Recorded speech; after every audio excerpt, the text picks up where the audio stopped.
Hello friends, welcome to என்ன ருசிக்கலாம். வாங்க இன்னைக்கு காலையிலையும் மத்தியானமும் என்ன சாப்பாடுன்னு பார்க்கலாம். இன்னைக்கு காலையில் ரொம்ப ஹெல்த்தியான அவல் உப்புமா தான் பண்ணியிருந்தேன். நான் சவுதியில் இருந்தனால இந்த விஜய் பிராண்ட் யூஸ் பண்ணுறேன். ரொம்பவே சூப்பராக இருக்குது. அதுக்கப்புறம் லக்ஷனுக்கு அந்த காரமானது பிடிக்காததுனால அவளில் சூடான பால் நாட்டு சக்கரை போட்டு கொடுத்தேன். ரொம்ப சூப்பராக இருந்துச்சு அதுவும். அப்புறம் இன்றைக்கி மதியானத்துக்கு பருப்பு சாதம் தான் பண்ணியிருந்தேன். ரொம்பவே நல்லா இருந்துச்சு.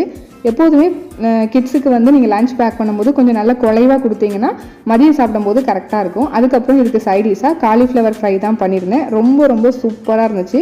இந்த காலிஃப்ளவர் வறுவல் பண்ணுறது ரொம்ப ஈஸி. கிட்ஸும் நல்லா விரும்பி சாப்பிடுவாங்க. எப்போதுமே ஆயிலில் ஃப்ரை பண்ணி கொடுக்காம இந்த மாதிரி ட்ரை பண்ணி பாருங்கள். இதே மாதிரி நிறைய கிட்ஸ் லஞ்ச் பாக்ஸ் ரெசிபி நம்ம சேனலில் ஃபுல் வீடியோவாக அப்லோட் ஆயிரும். இந்த லஞ்ச் பாக்ஸ் ரெசிபி இன்றைக்கி நைட்டு அப்லோட் ஆயிரும். சூப்பரான பருப்பு சாதம், காலிஃப்ளவர் வறுவல், அதுக்கப்புறம் கிரேப்ஸ், இதுதான் நான் உனக்கு லக்ஷனுக்கு பேக் பண்ணியிருந்தேன். உங்கள் வீட்டில் இன்றைக்கி உங்கள் கிட்ஸுக்கு என்ன பேக் பண்ணீங்கன்னு மறக்காமல் கீழே கமெண்ட் பண்ணுங்கள். மறக்காமல் சப்ஸ்கிரைப் பண்ணி அந்த பெல் ஐக்கானை கிளிக் பண்ணிக்கோங்க. அடுத்த லஞ்ச் பாக்ஸ் வீடியோ உங்களை தேடி வரும்.